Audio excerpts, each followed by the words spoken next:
Solusi 2 ini dibangun tahun 90 dengan jembatan rangka dan sistem lantai itu memakai plat deker. Kita ada dana rutin untuk setiap jembatan, ada dana berkala juga.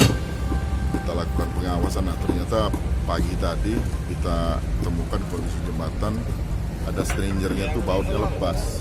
Ada 3 stringer atau 4 kita detail lagi.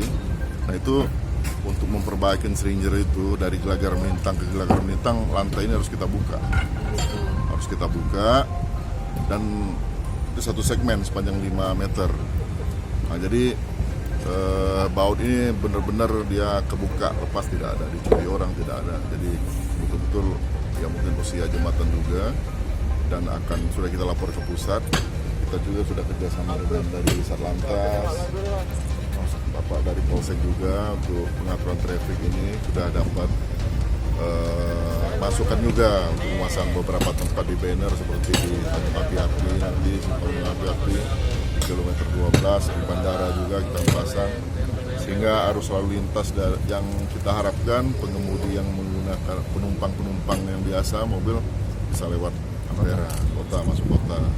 Ini kan baru pertama, baru hari ini kita lakukan itu. Saya ambil tegas penutupan, saya menghindari adanya kejadian tidak inginkan dengan fungsi jembatan ini. Kira-kira berapa lama, Pak?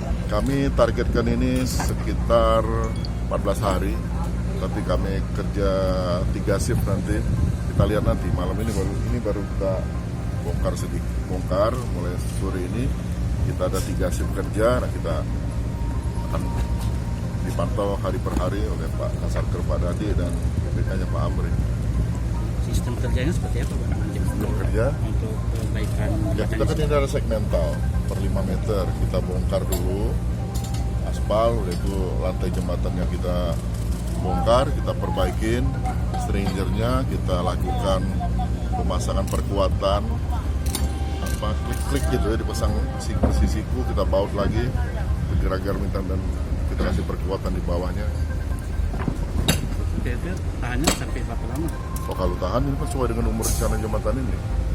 Tapi kita harapkan masyarakat yang berkendaraan ringan, penumpang tuh memilih alternatif yang masuk dalam kota, tidak melintasi ini. Kalau melintasi ini tetap bisa, itu 2 jalur, tapi kan padat, Pak.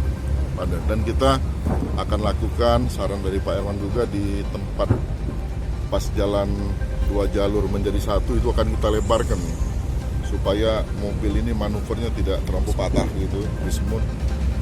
Kita harapkan bisa lancar.